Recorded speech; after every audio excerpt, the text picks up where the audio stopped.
दोस्तों नमस्कार। आज के इस वीडियो में हम लोग यहाँ पर मॉक टेस्ट नंबर 31 को डिस्कस करेंगे। यहाँ पर इस श्रृंखला के अंतर्गत जितने भी वीडियो अपलोड होते हैं सभी को आप देखने का आदत बनाइए और कोशिश कीजिए कि सभी वीडियो को देखने के बाद आप यहाँ पे अपना प्रदर्शन को एकदम से रोज़ाना प्रत्येक दिन की अपेक्षा बेहतर बनाएं। तो मैं आपसे अनुरोध करता हूँ, बार बार अनुरोध करता हूँ कि आप इस श्रृंखला के सभी वीडियो को देखें। अगर आप घर बैठे बीपीएससी एग्जाम की तैयारी में लगे हुए हैं तो ये इस श्रृंखला के अंतर्गत आपकी काफ़ी मदद होने वाली है। चलिए यहाँ पे शुरू करते हैं आज की इस वीडियो को। यहाँ पर इस वीडियो में कुल 50 प्रश्न हैं, जिसमें से कि 10 प्रश्न आपके करंट अफेयर्स के हैं। आप इस पूरे वीडियो को ध्यानपूर्वक देखिए और यहाँ पर प्रत्येक प्रश्न को अच्छी तरह से सॉल्व कीजिए। और यहाँ पे जो आपको ये चार्ट दिख रहा है, इस चार्ट को देखने के बाद आप समझ पा रहे होंगे कि आप जो प्रश्न को सॉल्व करेंगे, इस 50 प्रश्न में से आपके कितने प्रश्न सही होते हैं। सभी प्रश्नों को आप काउंट करेंगे और वीडियो के अंत में बताएंगे कि आपने कितने प्रश्नों को सही से हल किया है। और यहाँ पर इस चार्ट के माध्यम से आप डिसाइड कर पाएंगे कि आपकी तैयारी कितनी अच्छी है। तो यहाँ पे आप इसे देख लीजिए और उसके बाद में आप जब प्रश्न को सॉल्व कीजिएगा, सभी प्रश्नों को देखिए यहाँ से शुरू से लेकर अंत तक, और उसके बाद आप डिसाइड कीजिएगा कि आपका कौन सा रैंक है। और उस अनुसार आप जान पाएंगे कि आपकी तैयारी जो है वो 66वीं बीपीएससी के लिए किस प्रकार से मतलब कि हो रही है या फिर कितनी होनी चाहिए। तो यहाँ पर आप ये सब चीज़ों को जान पाएंगे। तो चलिए हम शुरू करते हैं, सीधे प्रश्न पे आते हैं। और सभी प्रश्नों में यहाँ पे आप देखेंगे कि 5 ऑप्शन होगा और ये सभी प्रश्न आपके बीपीएससी एग्ज़ाम के जो पैटर्न है उसी पे आधारित होगा। तो यहाँ पे आपको 5वां ऑप्शन को भी ध्यान में रखना पड़ेगा। तो कई ऐसे प्रश्न हैं इस वीडियो में जिसका ऑप्शन ई नंबर है, तो आप इसे ध्यान रखिएगा। चलिए हम यहाँ पे शुरू करते हैं बिना किसी देरी के। तो पहला प्रश्न है, बर्फ़ का गलनांक पर नमक डालने से क्या असर होता है। प्रत्येक प्रश्न में यहाँ पे मैं आपको कुछ समय दूंगा और आप इस बीच प्रश्न को सॉल्व करेंगे और कमेंट के माध्यम से बताएंगे। तो बर्फ़ का गलनांक पर नमक डालने से क्या असर होता है, इस प्रश्न का आंसर होगा ऑप्शन नंबर सी, घटता है। ऑप्शन नंबर सी यहाँ पर करेक्ट आंसर होगा। जो गलनांक है वो घटने लगता है अगर उस पर नमक डाला जाए। बर्फ़ के गलनांक पर नमक डाला जाता है तो उसका जो असर होता है वो घटने लगता है। तो सही आंसर होगा ऑप्शन नंबर सी। और उसके बाद अगला प्रश्न है, आवर्त सारणी किस वैज्ञानिक ने सर्वप्रथम बनाई थी। आवर्त सारणी किस वैज्ञानिक ने सर्वप्रथम बनाई थी। इस प्रश्न का आंसर होगा ऑप्शन नंबर डी, यानी कि मेंडलीव ने। आवर्त सारणी सर्वप्रथम मेंडलीव के द्वारा तैयार किया गया था। और इसके बाद अगला प्रश्न है, कौन सा इलेक्ट्रॉनिक विन्यास फ्लोरीन के लिए है। बताइए इसका आंसर क्या होगा। कौन सा इलेक्ट्रॉनिक विन्यास फ्लोरीन के लिए है। इस प्रश्न का आंसर होगा ऑप्शन नंबर ए, 2-7। फ्लोरीन का जो एटॉमिक नंबर होता है वो होता है 9। तो अगर आप इलेक्ट्रॉनिक विन्यास के बारे में जानते हैं तो आप समझ पा रहे होंगे कि इसका 2-7 यहाँ पे करेक्ट आंसर होगा। चलिए अगला प्रश्न है, ऑक्सीजन का परमाणु क्रमांक है। एटॉमिक नंबर ऑक्सीजन का कितना है। ये काफ़ी इजी प्रश्न है, इसका सही आंसर होगा ऑप्शन नंबर बी, यानी कि 8। नेक्स्ट प्रश्न है, निम्नलिखित में से किस में धन विद्युत प्रभाव होता है। निम्नलिखित में से किस में धन विद्युत प्रभाव होता है। ऑप्शन नंबर बी यहाँ पर करेक्ट आंसर होगा, अल्फा किरण। अल्फा किरण में धन विद्युत प्रभाव होता है। तो ध्यान दीजिएगा, ऑप्शन नंबर बी यहाँ पर इस प्रश्न का करेक्ट आंसर होगा। चलिए दोस्तों अगला प्रश्न है, एक मोल में कितने अणु होते हैं। एक मोल में कितने अणु होते हैं। ये प्रश्न काफ़ी महत्वपूर्ण है, कई बार ये एग्जाम में पूछा गया है।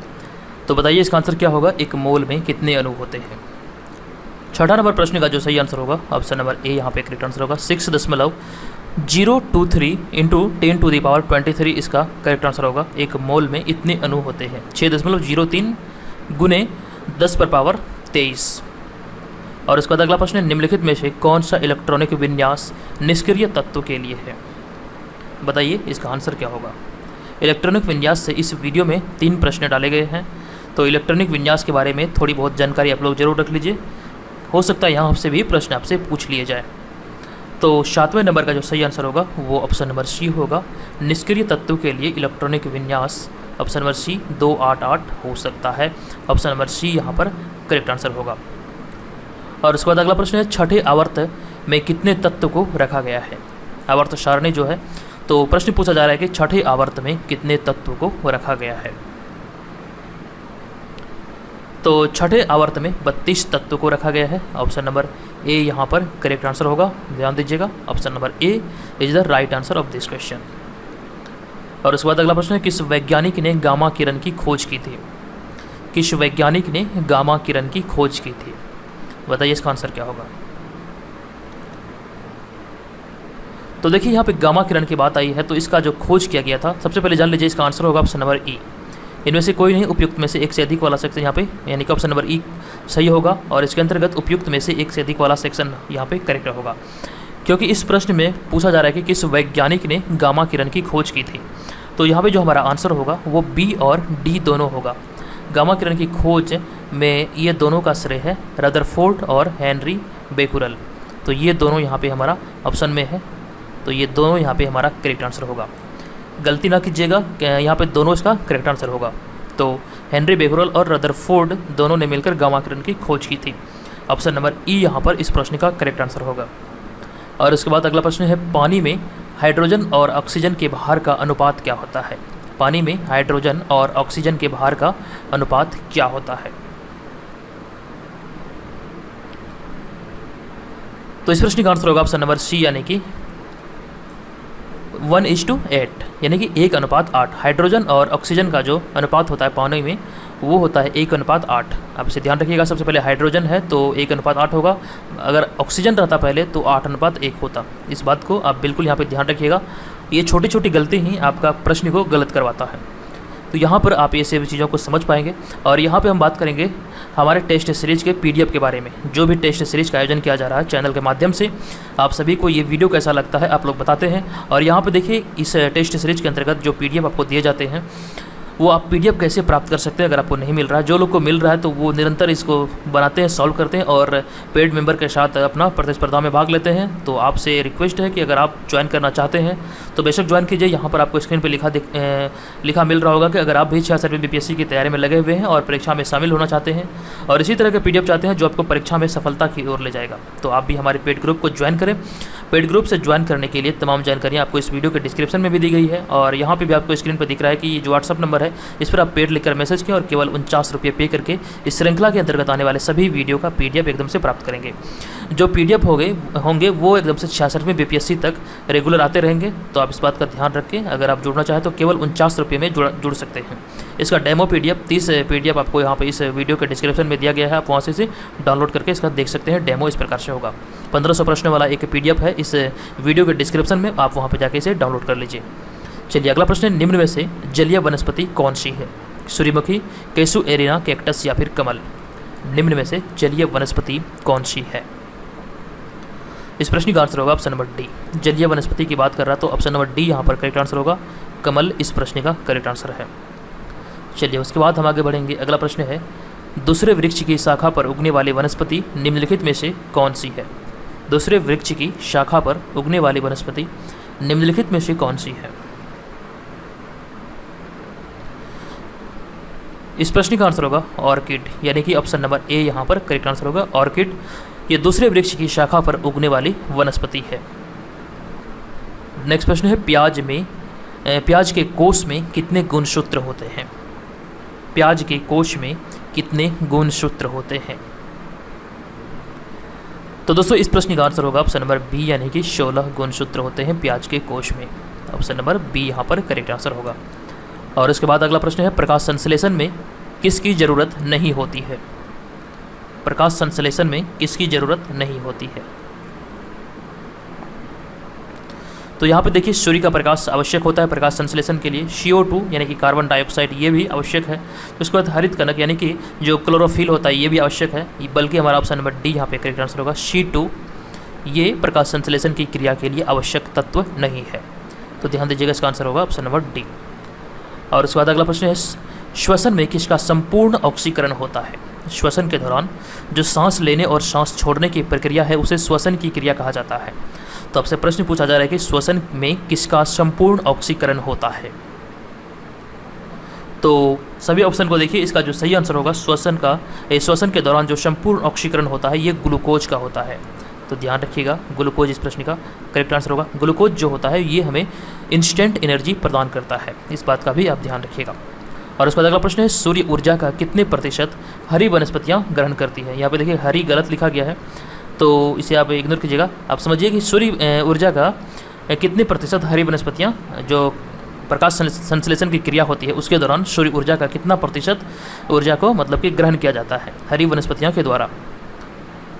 तो यहाँ पर इस प्रश्न का आंसर जो होगा वो ऑप्शन नंबर बी यहाँ पे करेक्ट आंसर होगा, 2.2%। सूर्य का जो ऊर्जा होता है उसमें से मात्र 2.2% ऊर्जा क्या कहते हैं प्रकाश संश्लेषण की क्रिया के दौरान जो हरे पत्तियाँ होती है पेड़ पौधे की, वो सभी इसका इस्तेमाल करते हैं, मात्र 2.2%। चलिए इस बात का ध्यान रखिएगा।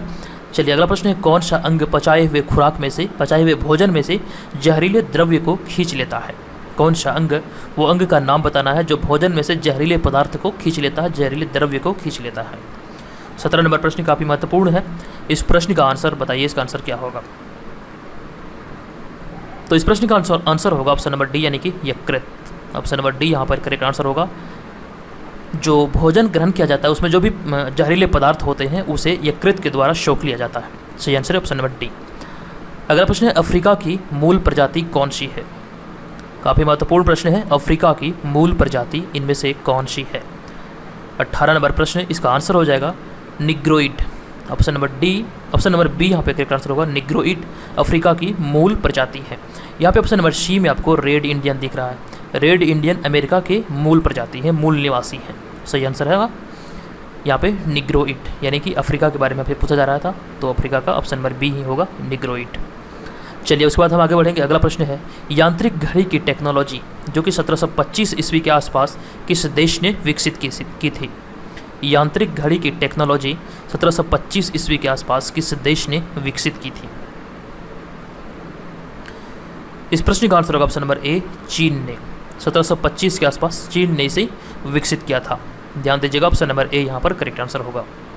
दोस्तों आप लोग कई बार 66वें बीपीएससी एग्जाम के बारे में पूछते हैं कि सर एग्जाम कब होगा, इसका तैयारी कैसे किया जाता है, इसका सिलेबस क्या है, बहुत सारे आप प्रश्न पूछते हैं, सभी को एकदम से रिप्लाई करना पॉसिबल नहीं है। तो हमने एक सिलेबस का वीडियो डाला है चैनल पर, आप वहाँ पर जाइए। प्री और मेंस से संबंधित एक वीडियो आएगा, बीपीएससी सिलेबस प्री और मेंस। रिसेंटली मैंने लगभग 1 मंथ पहले उस वीडियो को अपलोड किया है, काफ़ी सारे लोगों ने उसे देखा है। चैनल पे विजिट कीजिए और वहाँ पर सिलेबस में जाइए, वहाँ पर देखिए। उसे देखेंगे तो आपको बीपीएससी सिलेबस के बारे में संपूर्ण रूपरेखा किस प्रकार से होती है वो सभी चीज़ें आपको समझ में आएगी। जैसे मैंने एक वीडियो अपलोड किया था प्राचीन नहीं कह सकते हैं, बल्कि इतिहास ऑप्शनल के बारे में। इतिहास ऑप्शनल हो गया आपका, ज्योग्राफी ऑप्शनल हो गया, जो हिस्ट्री ज्योग्राफी, ये दोनों का मैंने ऑप्शनल सब्जेक्ट में क्या क्या चीज़ें पढ़ना है इसे मैंने विस्तार में एकदम से टॉपिक वाइज बताया है। तो जिन लोगों का हिस्ट्री और ज्योग्राफी था तो वो लोग यहाँ पे देख चुके हैं, और बाकी बात रही जो लोग नहीं देखें तो वो लोग देखिए। और उसके अलावा जिन लोगों का अदर सब्जेक्ट ऑप्शनल है तो आप लोग कमेंट कीजिए, मैं उस पर वीडियो जल्द लाऊंगा। तो हमारा जो नेक्स्ट वीडियो आएगा वो हिंदी साहित्य पे आएगा, क्योंकि हिंदी साहित्य पे मुझे बहुत सारे कमेंट मिल रहे हैं, तो हिंदी साहित्य पे अगला वीडियो होगा। अगर आपका हिंदी साहित्य ऑप्शनल है तो उस वीडियो को जरूर देखिएगा। और चैनल पे देखिए, बहुत लोग कहते हैं कि सर चैनल का नोटिफिकेशन मुझे नहीं मिलता है। तो नोटिफिकेशन प्राप्त करने के लिए सबसे पहली बात तो चैनल को आप सब्सक्राइब कीजिए। तो चलिए सब्सक्राइब कर लिए हैं तो फिर भी अगर नहीं मिल रहा है तो वहाँ पे बगल में आपको एक बेल आइकन दिख रहा होगा, बेल आइकन पे प्रेस करके आप वहाँ पे ऑल सेलेक्ट कर लीजिए। उसके बाद जो भी वीडियो चैनल पर आएगा उसका सीधा सबसे पहले नोटिफिकेशन आप तक पहुँचेगा और आप सबसे पहले वीडियो को देखेंगे। तो ये सारी चीज़ों को आप ध्यान रखें। चलिए हम यहाँ पे आगे बढ़ेंगे और 20वां नंबर प्रश्न देखेंगे। 20वीं सदी की शुरुआत में हवाई जहाज़ की खोज की थी। किसने 20वीं सदी की शुरुआत में हवाई जहाज़ की खोज की थी? काफ़ी इजी प्रश्न है, कई बार ये एग्जाम में पूछा गया है। तो इस प्रश्न का आंसर होगा Wright brothers. Option number B यहाँ पर करेक्ट आंसर होगा, राइट ब्रदर्स 20वीं सदी की शुरुआत में इन्होंने हवाई जहाज़ की खोज की थी। यूरोपीय कंपनी के आगमन के समय, जब आप चैप्टर को पढ़ेंगे यूरोपीय कंपनी का आगमन, वहाँ पर आपको एक प्रश्न देखने को मिलेगा, हवाई जहाज़ निर्माण को भारत में किसने ध्वस्त किया था? तो आपका आंसर होगा पुर्तगाली। इस बात का आप ध्यान रखेंगे, हवाई जहाज निर्माण को भारत में ध्वस्त किया था पुर्तगालियों ने। चलिए अगला प्रश्न है, 1 कैलोरी बराबर कितना जूल होता है? 1 कैलोरी कितना जूल के बराबर होता है? ये भी काफ़ी महत्वपूर्ण प्रश्न है। इस प्रश्न का आंसर होगा, आप बताइए इसका आंसर क्या होगा? 1 कैलोरी बराबर कितना जूल होता है? तो दोस्तों इसका आंसर होगा ऑप्शन नंबर सी, यानी कि 4.2। 1 कैलोरी बराबर 4.2 जूल होता है। और उसके बाद अगला प्रश्न है, विद्युत ऊर्जा को यांत्रिक ऊर्जा में रूपांतरित करने वाले साधन को क्या कहते हैं? ध्यानपूर्वक आपको पढ़ना है। यहाँ पे विद्युत ऊर्जा को यांत्रिक ऊर्जा में रूपांतरित करने वाले साधन को क्या कहा जाता है? तो देखिए विद्युत ऊर्जा और यांत्रिक ऊर्जा है। सबसे पहले विद्युत ऊर्जा है, तो हमारा जो आंसर होगा वो ऑप्शन नंबर बी होगा। विद्युत मोटर विद्युत ऊर्जा को यांत्रिक ऊर्जा में परिवर्तित करता है। सही आंसर होगा हमारा ऑप्शन नंबर बी। और उसके बाद अगला प्रश्न है, किस वैज्ञानिक ने सर्वप्रथम विद्युत क्षेत्र और चुंबकीय क्षेत्र का अभ्यास किया था? इस तरह के प्रश्न आपसे बीपीएससी एग्जाम में पूछे जा सकते हैं। साइंस सेक्शन से ये सभी प्रश्न संबंधित हैं। चलिए, किस वैज्ञानिक ने सर्वप्रथम विद्युत क्षेत्र की और चुंबकीय क्षेत्र का अभ्यास किया था? तो यहाँ पर 23 नंबर प्रश्न का जो सही आंसर होगा वो होगा ऑस्ट्रेट। ऑप्शन नंबर ए यहाँ पर करेक्ट आंसर होगा, ऑस्ट्रेट। ये सर्वप्रथम विद्युत क्षेत्र और चुंबकीय क्षेत्र का प्रयोग किया था। चलिए, यहाँ पर अगर बात करें 24 नंबर प्रश्न की, 24 नंबर प्रश्न है विद्युत आवेश का मात्रक क्या होता है? विद्युत आवेश का मात्रक क्या होता है? काफ़ी इजी प्रश्न है। विद्युत आवेश का जो मात्रक होता है वो कूलम्ब होता है। चलिए, इस पर हम टाइम नहीं लेंगे, आगे बढ़ेंगे। अगला प्रश्न है, किन दो देशों को 38वीं समानांतर रेखा अलग करती है? किन दो देशों को 38वीं समानांतर रेखा अलग करती है? काफ़ी महत्वपूर्ण प्रश्न है। 25 नंबर प्रश्न का जो हमारा सही आंसर होगा, 38वीं समानांतर रेखा उत्तरी कोरिया और दक्षिणी कोरिया को अलग करता है। सही आंसर होगा हमारा ऑप्शन नंबर डी, उत्तरी कोरिया व दक्षिणी कोरिया। और उसके बाद अगला प्रश्न है, किस शहर को पूर्व का वेनिस के नाम से जाना जाता है? निम्न में से किस शहर को पूर्व का वेनिस के नाम से जाना जाता है? 26 नंबर प्रश्न, ये काफ़ी महत्वपूर्ण प्रश्न है, किस शहर को पूर्व का वेनिस के नाम से जाना जाता है? इसका सही आंसर होगा कोचीन। ऑप्शन नंबर बी यहाँ पर करेक्ट आंसर होगा। पुर्तगालियों ने सबसे पहले कोचीन पर ही अपना आधिपत्य स्थापित किया था। उसके बाद ये अपनी राजधानी को कोचीन से परिवर्तित करके गोवा में स्थानांतरित किया था। तो कोचीन जो था पुर्तगालियों की दृष्टिकोण से काफ़ी महत्वपूर्ण स्थान था, इस बात का भी आप ध्यान रखिएगा। और पूर्व का वेनिस के नाम से कोचीन को जाना जाता है। चलिए, अगला प्रश्न है, विश्व का सबसे बड़ा प्रायद्वीप कौन सा है? 27 नंबर प्रश्न, विश्व का सबसे बड़ा प्रायद्वीप कौन सा है? इसका सही आंसर होगा अरेबियन। ऑप्शन नंबर सी यहाँ पर करेक्ट आंसर होगा, विश्व का सबसे बड़ा प्रायद्वीप अरेबियन है। अगला प्रश्न है, निम्न में से कौन सा तत्व पृथ्वी की संरचना में सबसे अधिक योगदान करता है? निम्न में से कौन सा तत्व पृथ्वी की संरचना में सबसे अधिक योगदान करता है? तो जब ऑप्शन को देखेंगे तो इसका आंसर आपको पता चलेगा। ऑप्शन नंबर ए यहाँ पे करेक्ट आंसर होगा, ऑक्सीजन। इन सभी ऑप्शन के आधार पर यहाँ पे हमारा ऑप्शन नंबर ए सही होगा। कौन सा तत्व पृथ्वी की संरचना में अधिक योगदान करता है? तो आंसर होगा ऑक्सीजन। और उसके बाद अगला प्रश्न, निम्नलिखित में से कौन से शहर में विश्व बैंक का मुख्यालय स्थित है? विश्व बैंक का मुख्यालय कहाँ पर है? इस प्रश्न का आंसर होगा वाशिंगटन डीसी।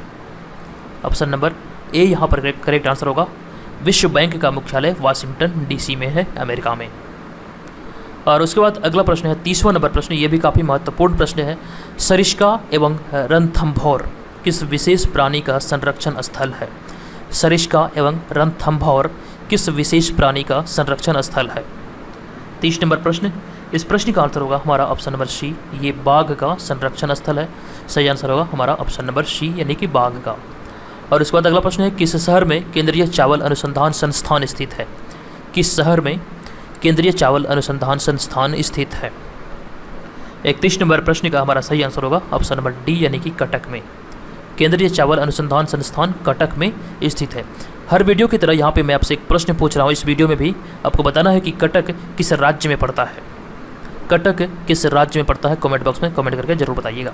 चलिए, अगला प्रश्न है, सारनाथ एक पर्यटन स्थल है जहाँ बौद्ध मंदिरों के भग्नावशेष पाए जाते हैं, निम्न में से किसके निकट है? सारनाथ एक पर्यटन स्थल है बौद्ध धर्म से संबंधित, आपको बताना है कि ये किसके निकट है? भोपाल, वाराणसी, पटना, रांची। 32 नंबर प्रश्न, इसका आंसर हो जाएगा वाराणसी। ये वाराणसी के निकट है। और सारनाथ में ही भगवान बुद्ध ने अपना प्रथम उपदेश दिया था। और इसी घटना को, यानी कि भगवान बुद्ध के द्वारा जो प्रथम उपदेश दिया गया था, इसे बौद्ध धर्म में धर्म चक्र परिवर्तन के नाम से जाना गया। इस बात का हम ध्यान रखिएगा। तो यहाँ पर इस प्रश्न का आंसर होगा वाराणसी। सारनाथ जो है वाराणसी के निकट है।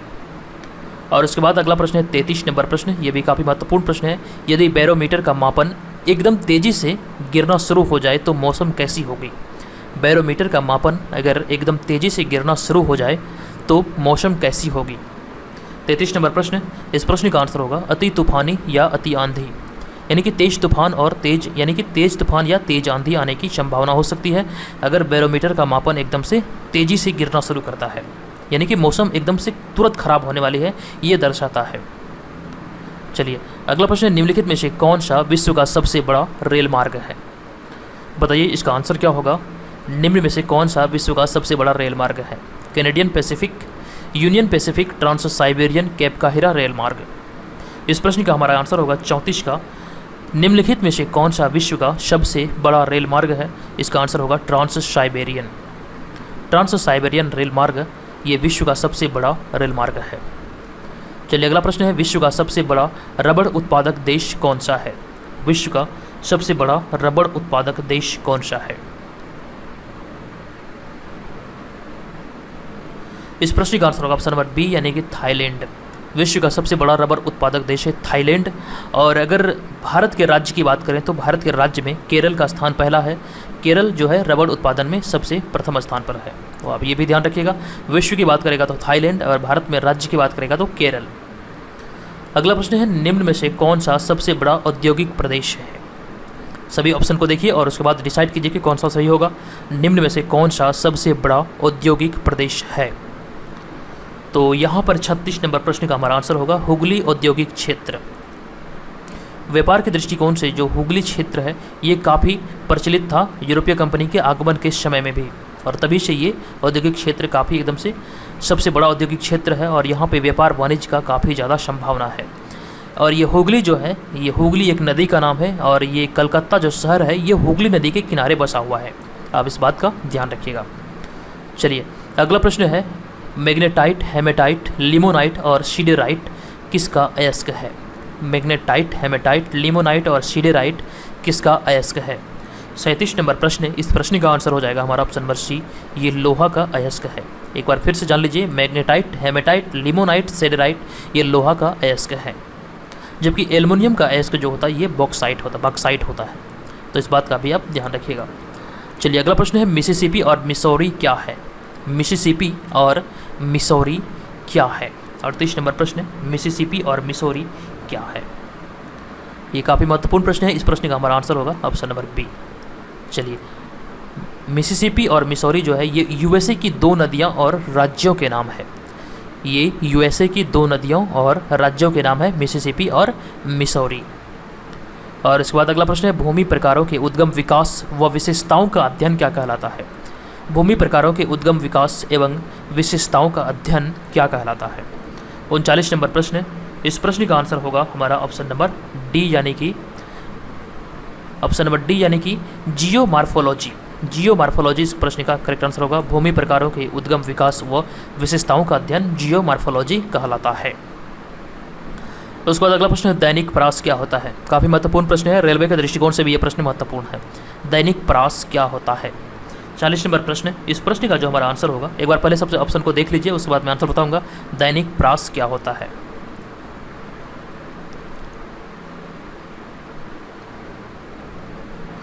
तो यहाँ पे इस प्रश्न का आंसर होगा ऑप्शन नंबर सी। ध्यान दीजिएगा, दैनिक परास जो होता है ये दिन के उच्चतम व न्यूनतम तापमान का अंतर को दैनिक परास कहा जाता है। एक बार फिर सुन लीजिए, दिन के उच्चतम व न्यूनतम तापमान का अंतर ही दैनिक परास कहलाता है। चलिए अब यहाँ से 41 से लेकर 50 तक जितने भी प्रश्न होंगे ये सभी हमारे करंट अफेयर से होंगे, और ध्यान दीजिएगा ये सभी प्रश्न बीपीएससी एग्जाम को ध्यान रख के तैयार किया गया है। और यहाँ पे कोशिश कीजिए कि इस 41 से लेकर 50 तक के प्रश्नों में से कम आपके 5 प्रश्न जरूर सही हो। तो यहाँ पे 41 नंबर प्रश्न है, किस राज्य के मुख्यमंत्री ने 16 दिसंबर से पूरे शहर में फ्री वाईफाई देने की घोषणा किया था? किस राज्य के मुख्यमंत्री ने 16 दिसंबर से पूरे शहर में फ्री वाईफाई देने की घोषणा किया था? 41 नंबर प्रश्न, यहाँ पे इसका आंसर होगा हमारा ऑप्शन नंबर ए, दिल्ली के मुख्यमंत्री अरविंद केजरीवाल के द्वारा यह घोषणा किया गया था कि 16 दिसंबर से पूरे शहर में फ्री वाईफाई दिया जाएगा। और उसके बाद अगला प्रश्न है, भारत और स्वीडन के बीच हाल ही में कितने समझौते पर हस्ताक्षर किए गए हैं? जो अंतिम मीटिंग हुआ था भारत और स्वीडन के बीच, उसमें कितने समझौते पर हस्ताक्षर किया गया है? 42 नंबर प्रश्न है, ये काफ़ी महत्वपूर्ण है। इस प्रश्न का आंसर होगा ऑप्शन नंबर सी यानी कि 3 समझौते पर हस्ताक्षर किया गया है भारत और स्वीडन के बीच में। और उसके बाद अगला प्रश्न है, भारतीय नौसेना दिवस किस दिन मनाया जाता है? काफ़ी महत्वपूर्ण प्रश्न है। 43 नंबर प्रश्न, भारतीय नौसेना दिवस प्रत्येक वर्ष 4 दिसंबर को मनाया जाता है। ऑप्शन नंबर बी यहाँ पर करेक्ट आंसर होगा, 4 दिसंबर को। और इसके बाद अगला प्रश्न है, ये भी प्रश्न काफ़ी महत्वपूर्ण है करंट के दृष्टिकोण से। FSSAI द्वारा हाल ही में किस रेलवे स्टेशन को देश का प्रथम इट राइट स्टेशन प्रमाणित किया गया है? प्रश्न एक बार फिर से सुन लीजिए, FSSAI द्वारा हाल ही में किस रेलवे स्टेशन को देश का प्रथम इट राइट स्टेशन प्रमाणित किया गया है? 44 नंबर प्रश्न का आंसर होगा Mumbai central. Option number A यहाँ पर करेक्ट आंसर होगा, मुंबई सेंट्रल को। और उसके बाद अगला प्रश्न है, हाल ही में रूस और किस देश ने पावर ऑफ साइबेरिया नामक क्रॉस बॉर्डर गैस पाइपलाइन का उद्घाटन किया है। आप समझ सकते हैं कि ये काफ़ी ऊंचे लेवल का प्रश्न है, ये स्टेट पीसीएस एग्जाम में पूछे जाने की इसकी संभावना है। तो ये सभी प्रश्न आपके लिए मोस्ट इंपॉर्टेंट है करंट के दृष्टिकोण से। अगर आप किसी करंट के बुक को फॉलो करते हैं तो जरूर कीजिए, निरंतर करंट अफेयर्स पढ़िए। अन्यथा अगर आप हमारे जो मासिक करंट अफेयर्स आते हैं अगर वो आप रोजाना पढ़ते हैं तो बेशक जरूर पढ़िए, और ये निरंतर आता रहेगा। और यहाँ पर मैं वीडियो फॉर्मेट के माध्यम से भी आपको करंट देने का प्रयास करता हूँ। तो यहाँ पे 45 नंबर जो प्रश्न है, हाल ही में रूस और किस देश ने पावर ऑफ साइबेरिया नामक क्रॉस बॉर्डर गैस पाइपलाइन का उद्घाटन किया है। इस प्रश्न का आंसर होगा ऑप्शन नंबर सी, रूस और जापान ने इसका उद्घाटन किया है, पावर ऑफ साइबेरिया नामक क्रॉस बॉर्डर गैस पाइपलाइन का। सही आंसर है ऑप्शन नंबर सी यानी कि चीन। तो उसके बाद हम आगे बढ़ेंगे और देखेंगे 46 नंबर प्रश्न, विश्व मृदा दिवस किस दिन मनाया जाता है। काफ़ी महत्वपूर्ण प्रश्न है, विश्व मृदा दिवस किस दिन मनाया जाता है। तो यहाँ पर 46 नंबर की अगर बात करें तो हमारा जो आंसर होगा 46 नंबर का ऑप्शन नंबर सी यहाँ पर करेक्ट आंसर होगा। 5 दिसंबर को प्रत्येक वर्ष विश्व मृदा दिवस के रूप में मनाया जाता है। और उसके बाद अगला प्रश्न है, केंद्रीय मंत्रिमंडल ने हाल ही में लोकसभा तथा राज्य विधानसभाओं में अनुसूचित जाति और अनुसूचित जनजाति के लिए आरक्षण की अवधि को और कितने साल हेतु बढ़ाने संबंधी प्रस्ताव को मंजूरी दे दिया है। प्रश्न को एक बार फिर से पुनः समझिएगा। केंद्रीय मंत्रिमंडल ने हाल ही में लोकसभा तथा राज्य विधानसभाओं में अनुसूचित जाति और अनुसूचित जनजाति के लिए आरक्षण की अवधि को और कितने साल हेतु बढ़ाने संबंधी प्रस्ताव को मंजूरी दे दिया है। 47 नंबर प्रश्न, ये काफ़ी महत्वपूर्ण है, आपसे बिल्कुल ध्यान रखिएगा, इसे भूलना नहीं है। इसका आंसर होगा ऑप्शन नंबर बी यानी कि 10 साल। ये 10 साल के लिए बढ़ाने संबंधी प्रस्ताव को मंजूरी दिया गया है। और उसके बाद अगला प्रश्न है, किस राज्य सरकार ने स्कूली छात्रों के लिए मधु ऐप लॉन्च किया था अभी कुछ दिन पहले। तो मधु ऐप जो लॉन्च किया गया था ये किस राज्य सरकार के द्वारा लॉन्च किया गया था, आप सभी को पता होना चाहिए। इसका आंसर होगा ओडिशा। ओडिशा सरकार के द्वारा मधु ऐप लॉन्च किया गया था। और अगला प्रश्न है, इंग्लैंड के पूर्व क्रिकेट कप्तान कौन है जिनका हाल ही में निधन हो गया है। वे 1981 में ऑस्ट्रेलिया के विरुद्ध 43 रन देकर 8 विकेट लेने के लिए जाने जाते हैं। उस क्रिकेटर का आपको नाम बताना है। ये इंग्लैंड के पूर्व कप्तान रह चुके हैं और ये 1981 में ऑस्ट्रेलिया के विरुद्ध 43 रन देकर 8 विकेट लेने के लिए जाने जाते हैं। तो इसका आंसर होगा Bob Willis. Option number A यहाँ पर करेक्ट आंसर होगा, बॉब विलिस इसका नाम है। चलिए उसके बाद हमारा अगला प्रश्न है, भारतीय मूल की डेमोक्रेटिक संसद का क्या नाम है जिन्होंने हाल ही में अमेरिकी राष्ट्रपति चुनाव लड़ने से अपना नाम वापस ले लिया था। कुछ दिन पहले का ये घटना है, दिसंबर के आसपास का। तो आपको बताना है इसका आंसर क्या होगा। दिसंबर 2019 से संबंधित ये सभी करंट अफेयर्स थे इस वीडियो में। तो भारतीय मूल की डेमोक्रेटिक संसद का नाम क्या है जिन्होंने हाल ही में अमेरिकी राष्ट्रपति चुनाव लड़ने से अपना नाम वापस ले लिया। इसका आंसर होगा कमला हैरिस। देखिए 66वें बीपीएससी एग्जाम में हमें प्रीवियस 1 वर्ष के करंट अफेयर्स को पढ़ना है। अगर हम 1 वर्ष के नहीं बल्कि 1.5 वर्ष के पढ़ लेते तो क्या बुराई है। तो यहाँ पर आपके लिए काफ़ी महत्वपूर्ण मैं करंट अफेयर्स लेकर आता हूँ और ये 10 प्रश्न होते हैं करंट अफेयर्स के। तो यहाँ पे आपको मैं यहाँ पे एक बात पूछना चाहता हूँ कि अगर आप लोग चाहते हैं कि करंट अफेयर्स का वीडियो अलग से डाला जाए तो मुझे बताइए, या फिर अन्यथा ये टेस्ट सीरीज के अंतर्गत जो 10 प्रश्न करंट अफेयर्स के होते हैं ऐसा ठीक है, या फिर इसे अलग से डालना अच्छा होगा। तो आप लोग अपना राय जरूर दीजिएगा इस वीडियो में। और आपको बता दें कि आप अगर जुड़ना चाहें तो एक बार फिर से आप समझ लीजिए, अगर जुड़ना चाहते हैं इस वीडियो के डिस्क्रिप्शन में तमाम जानकारियाँ दी गई है पेड ग्रुप से जुड़ने के लिए। तो आप वहाँ पर जाके हमें पेड ग्रुप को ज्वाइन कर सकते हैं केवल 49 रुपये पे करने के बाद। तो दोस्तों आज के इस वीडियो में इतना ही। आज का ये वीडियो आपको कैसा लगा, किसी प्रकार की अगर आपको शिकायत है, किसी प्रकार के सुझाव है तो प्लीज़ इस कमेंट बॉक्स में ज़रूर लिखिएगा। आपका एक कमेंट ही ये डिसाइड करता है कि आपको ये वीडियो कैसा लगा है। तो ज़रूर कमेंट कीजिए और कमेंट करके हमारा हौसला को ज़रूर बढ़ाइएगा। तो आज के इस वीडियो में इतना ही, मिलेंगे नेक्स्ट वीडियो में। तब तक के लिए आप अपना ख्याल रखें, अपनी पढ़ाई को इसी तरह ज़ोर शोर से करते रहें। मिलेंगे नेक्स्ट वीडियो में, तब तक के लिए धन्यवाद।